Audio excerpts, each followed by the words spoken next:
ஐயா வணக்கங்க. வணக்கம். அன்பான உங்க அனைவருக்கும் எனது அன்பு வணக்கம். சொல்லுங்க ஐயா, நமக்குள்ள ஒரு விஷயம் ஏதாவது ஒரு செய்யணும் நடக்கணும் அப்படின்னு வச்சோம்னா முடியும் முடியாதுன்ற ஒரு விஷயம் உள்ளுக்குள்ள ஓடிட்டே இருக்கும்.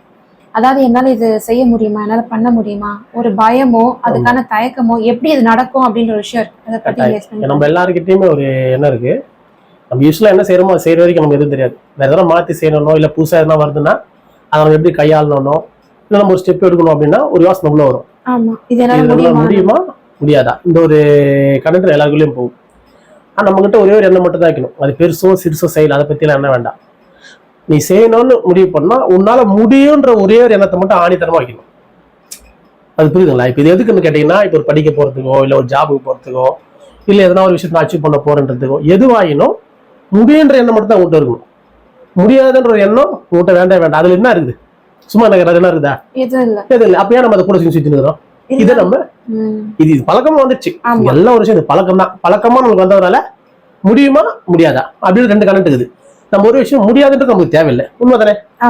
அப்ப நம்ம எதை தூக்கி வச்சுருக்கிறோம்? அந்த புள்ளி அறிக்கையில வச்சிருங்க, அதுகிட்ட போதீங்க. முடியுன்ற எண்ணத்தை மட்டும் நீங்க என்னவா வச்சு செயலுக்குள்ள போனீங்கன்னா அது கட்டாயம் முடியும். ஏன்னா நம்ம முடியுமா முடியாதான்ற அந்த எண்ணத்தை நீங்க வச்சுக்கிட்டே செயலுக்குள்ள போகும்போது முடியாதுன்ற எண்ணம் உங்களுக்கு தோணுன கடமை அதனால எந்த சூழல போனா அதை முடிக்க முடியாது. ஒரு விஷயம் இருக்குது. நீங்க ஒரு நம்ம எல்லாம் ஸ்டார்ட் பண்ண நம்ம தோணும் முடிக்க முடியல, முடிக்க முடியாத போயிடுச்சு, இதுதான் நம்மளுக்கு தோணும். முடியுன்ற எண்ணம் நம்ம யாருக்கிட்டையும் அவ்வளவு சீக்கிரத்துல தோன்றது ரொம்ப கஷ்டம். ஆனா நம்மளுக்கு அது முடியணும், நம்மளுக்கு அது நடக்கணும், அதுதான் சரியும் கூட. இந்த எல்லா இதுவும் நம்ம எல்லாருக்கும் தெரியும். ஆனா நம்ம கிட்ட முடியுன்றதை விட முடியாதுன்ற ஒரு எண்ணத்துக்கு பெரிய முக்கியத்துவம் இருக்குது. நம்ம அதுதான் முக்கியத்துவம் கொடுப்போம். ஆனா அதான் நம்மளுக்கு தான் கெடுதல். ஆனா நம்ம அதையே சிந்திப்போம். சிந்திச்சு நம்ம அந்த வார்த்தையில உள்ள சொல்றோம் முடியலன்னா அப்படின்னு சிந்திச்சு நம்ம அந்த பாதையில போவோம், பயணப்படுவோம். ஆனா நீ முடியுமா அப்படின்ற ஒரு கேள்வி வரும். முடியுன்ற ஒரு எண்ணத்துல இந்த செயல்ல போங்க, அது என்ன செயலாயிடும். முடியுன்ற இடத்துல போகும்போது ஒரே நீங்க சொன்ன சொல்லுக்கு ஒரு பெரிய வலிமை உண்டு. நீங்க என்ன சொல்றீங்களோ அதை சொல்லுதான் முன்னாடி நடக்கும். நீ எடுத்த உடனே முடியாதுன்ற வார்த்தை ஈஸியா சொல்லுவீங்க, ஆணித்தனமா சொல்லுவீங்க. முடியுன்ற வார்த்தையை ரொம்ப லேசாகும். இங்கதான் அது வேறுபடுது. அதனாலதான் எந்த ஒரு செயலுமே அவசியத்துல முடியாம போறதுக்கோ நடக்காம போறதுக்கோ ஒரு விஷயம் டிலே ஆகிறதுக்கு காரணம் தான்.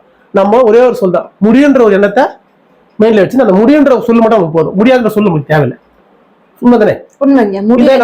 இதை நம்ம ஃபாலோ பண்ணிடணும். இது முடியும்னு நினைச்சிட்டு ஒரு செயலுக்குள்ள இறங்கும் போது அதுக்கோசம் நீ எவ்வளவு கஷ்டப்படாம போறாங்க, ஆனா கட்டாயம் அதை முடிச்சிடுவேன். என்ன காரணம் தெரியுமா? நீ முடியும்னு நினைச்சிட்டல, எத்தனை முடியும் வச்சிருக்கிற, வேற எதுவும் நினைக்கல. நீ அதுக்கோசம் போய் பாடுபடு. அது எப்படி எவ்வளவு கஷ்டப்படாலும் பரவாயில்ல, ஆனா அவனால முடிக்க முடியும். அது இப்படிதான் முடியணும் அப்படிதான் முடியணும் அவசியம் கிடையாது. ஆனா முடிக்கணும். இதான் நம்மளுக்கு டார்கெட். நம்மளோட கணக்கத்தை நம்ம இல்லைங்க இப்படி போய் முடிக்கணுன்றது உங்க டார்கெட். இதான் உங்க எண்ணம். முடிக்கணுன்ற ஒரு சொல்லு மட்டும் நமக்குள்ள வச்சுக்கலாம். முடியாதுன்ற ஒரு சொல்லு நமக்கு வேண்டாம். அந்த சொல்ல நம்ம அவாய்ட் பண்றது ரொம்ப பெஸ்டா இருக்கும். நீங்க முடியுன்ற ஒரு எண்ணத்தை ஸ்டார்டிங்லேயே வச்சுட்டு நீங்க ஒரு செயலுக்குள்ள போனீங்கன்னா கட்டாயம் முடியறதுக்கு 100% வாய்ப்பு அதிகம். அதுக்கான வழி கட்டாயம் வரும். ஏன்னா முடியும் அப்படின்ற ஒரு கத்தனம்னா நான் அதுல போறேன், நான் அதை பார்க்க போறேன், நான் அதை செய்ய போறேன், அதெல்லாம் எடுக்க போறேன், இதுதான் அதுக்கான அர்த்தம். முடியாதுன்றது நான் பார்க்க போறது இல்ல, நான் அதை எடுக்க போறது, நான் அதை செய்ய போறது இல்ல. புரியுதுல? எவ்வளவு கரெக்ட் பாருங்க. இதுதான் இதுக்கான அர்த்தம் ரெண்டுத்துக்குமே. முடியுமா முடியாதுன்றது முடியும்னு சொல்லும் போதே அது ஆமா நீ செயலுக்குள்ள போற முடிச்சிட்ட மாதிரி நீ அதுக்கப்புறம் டிராவல் பண்ணா நீ முடியும்னு நினைச்சு உடனே யார்கிட்ட பேர் கேட்கணும்னு கேட்பேன், யாருக்காவது பேர் தெரியணும்னு ஆசைப்படுவேன், எப்படி அச்சீவ் பண்றவன் என்ன தோணும். ஆனா முடியாது நினைச்சு என்ன ஆயிடுனா இதெல்லாம் நம்ம கேட்கணுமா, இதெல்லாம் போய் பார்க்கணுமா அப்படின்னு என்ன தோணும். ஏன்னா முடியாதுக்கான அர்த்தம் இதெல்லாம். அதுக்கான வழி அது காட்டிடும். அது ரொம்ப ஈஸி வேற. ஏன்னா நம்ம ஒரு இடத்துல போய் நம்ம கேட்க மாட்டோம். உன்னை போய் நம்ம போய் எப்படி போய் கேட்க போது என்ன வரும், சரி ஒரு என்ன அவர்கிட்ட நம்ம கேட்கணுமான்னு தோணும். ஆனா நீ முடிவுன்னு வச்சிருந்த வச்சுக்க, அப்ப என்ன உங்ககிட்ட ஒரு கூச்சம் வராது. ஏன்னா முடிவுன்னு நினைச்சிட்டேன். அந்த என்ன பண்ணணும், போய் கேளணும், அதை போய் பாருணும், அதை பண்ணணும். அந்த அளவுக்கு உத்தியோகத்தை உனக்குள்ள அந்த சொல்லே கொடுக்க ஆரம்பிச்சிடும். சொல்லுக்கு வீரியம் அதிகம். அதை நம்ம என்னவா சொல்றோமோ, நம்ம என்னவா நினைக்கிறோமோ அதுக்கேற்ற மாதிரி செயலாக்கத்துல கட்டாயம் வரும். நான் அதான் சொல்லுவேன், எந்த ஒரு செயலா இருந்தாலும் முடியுமா முடியாதுன்னு யோசனை பண்ண, அதை முடியும்னு மட்டும் யோசனை பண்ணு. முடியாதுன்ற நமக்கு தேவையில்லை. அது இறுதியில் என்ன ஆகட்டும், அதுக்கு முன்னாக்குறேன். உண்மைதானே? ஆனா முடியுன்றதுல நீ செயலாக்கத்துக்குள்ள போ. அந்த எண்ணமே அதை முடிக்கிறதுக்கான வேலையை 100% கரெக்டா பார்த்துடும். இது 100% சாத்தியப்படும். இது எல்லாத்துக்குமே இது ஒரு ஸ்கூல் படிக்கிற பசங்களுக்கு இதெல்லாம் பேரண்ட் சொல்லி கொடுக்கணும். உங்களுக்கு என்ன சிந்திக்கணும், அவங்க என்னவா அவங்க சிந்திச்சு அந்த குழந்தைய நம்ம எக்ஸ்பிளைன் பண்ணணும். எதுவாயினும் ஒரு படிக்க போற குழந்தை நீ முடியுன்ற மட்டும் வச்சுக்கமா, முடியாதுன்ற ஓரம் வச்சிரு. முடியாதுன்ற வார்த்தை நீங்க சுத்தி ஓரம் வச்சிடலாம்ல. நான் ஒரு விஷயம் சொல்லுவேன், நல்லது மிக நல்லது. நான் 2 விஷயம் யூஸ் பண்ணுவேன். கெட்டதுன்ற வார்த்தையை வேணாம் அப்படின்னு சொல்ல தேவையில்ல. நல்லது தானே இது? உண்மையா ரொம்ப நல்லதுங்க. இந்த வேர்டு பாருங்க, ஒரு கெட்டது ஒரு நல்லதுன்னு சொல்றோம். நல்லா சொல்றேன். கெட்டதுன்னு சொல்லும்போது ஒரு விஷயமான பயம், ஒரு கஷ்டம் வருது, ஒரு பயம் வருது. ஆமா, நான் சொல்றேன் நல்லது சொல்லு, மிக நல்லதுன்னு சொல்லிக்கோ. பயத்துக்கான விஷயமே எல்லாம் போயிடுச்சு. இல்லாம போயிடும். இப்ப அந்த வேடே இல்லாத போயிடுச்சு. அப்ப வேட இல்ல என்ன அர்த்தம்? ஏன்னா இங்க ரெண்டு நிகழ்வுமே சரியா நடக்குது. என்ன நடக்குதுன்னா, இங்க ஒரு துன்பமும் உனக்கு ஒரு பெரிய மாற்றத்தை கொடுக்க போகுது, ஒரு இன்பமும் உன் இருக்கிறத சமசமா வச்சுக்க போகுது. உண்மைதானே? ஆக மொத்தம் ரெண்டுமே உனக்கு நன்மை தான் பண்றது, தீமை பண்ணவே இல்லை.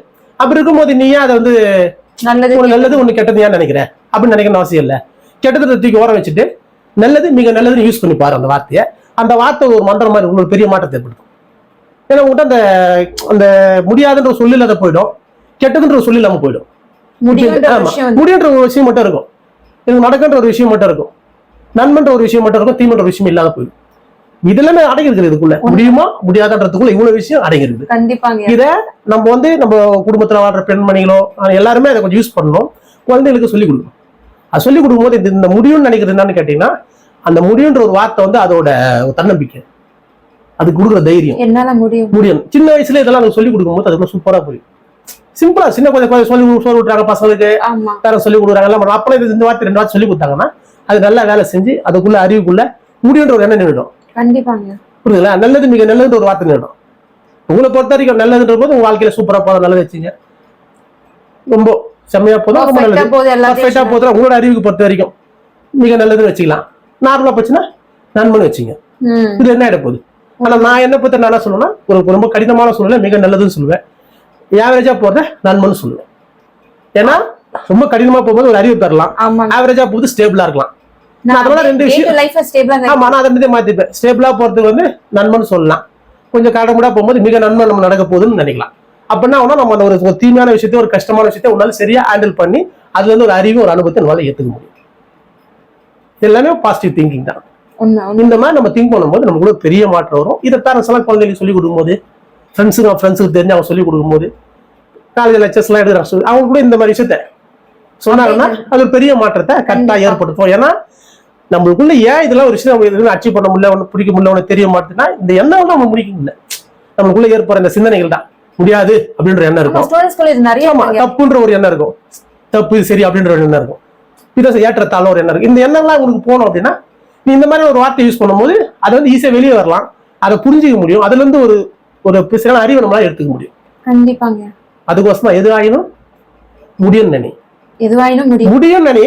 அது லாஸ்ட் அதுக்கப்புறம் அந்த கதை போய தெரியல, முடியுன்ற ஒரு எண்ணத்தோட நீ பயணப்படும். எப்படி முடியுன்ற நீ முடியுன்ற எண்ணம் வச்சா எப்படி முடிப்பேன், அதோட மூலம். அதே போல நன்மைக்கு தீமைக்கும் நன்மை மிக நன்மைன்னு நீங்க வச்சீங்கன்னா தீமைன்ற ஒரு சொல்லு இல்லாம போகும்போது ஒரு பெரிய மாற்றமா இருக்கும். ஏன்னா நம்ம இந்த மாதிரி உச்சரிக்கிற சொல்ல எல்லாமே என்ன ஆகுதுன்னா, நம்ம இந்த இயற்கையில இந்த எம்டி ஸ்பேஸ்ல வேற வார்த்தைகள்ன்றது ஒரு குழந்தை மாதிரி, அது வெளியே வரும்போது அது இங்க எல்லாம் டிராவல் இருக்கும்.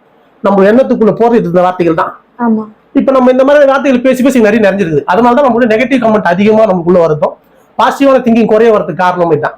ஏன்னா நம்ம எல்லாரும் நெகட்டிவா பேசினா ஒரு நாள் ஃபுல்லா பேசுவோம், பாசிட்டிவா பேசுவோம் 5 நிமிஷம் பேச பெரும் கஷ்டம். அதுக்கப்புறம் யோசிக்கலாம். ஆமா, அது காரணம் எல்லாரும் பேசி பேசி பேசி இந்த எம்டி ஸ்பேஸ் இங்க ஃபுல்லாமே ஆற்றல் தான் இருக்குது, இங்க ஃபுல்லாமே அலைக்கிட்டு இருக்குது.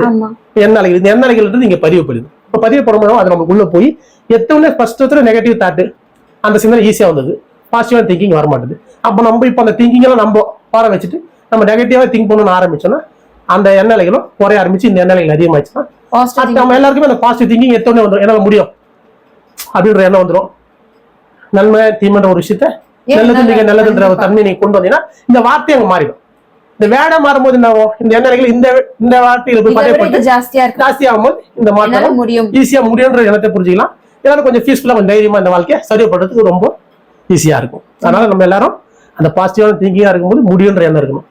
கெட்டதுக்கும் நல்லதுக்கும் நல்லது மிக நல்லதுன்னு ஒரு வார்த்தையை யூஸ் பண்ண ஆசைப்பட்டீங்கன்னா இன்னும் சூப்பரா இருக்கும். நன்றிங்க, ரொம்ப அற்புதமா சொன்னீங்க. நன்றி.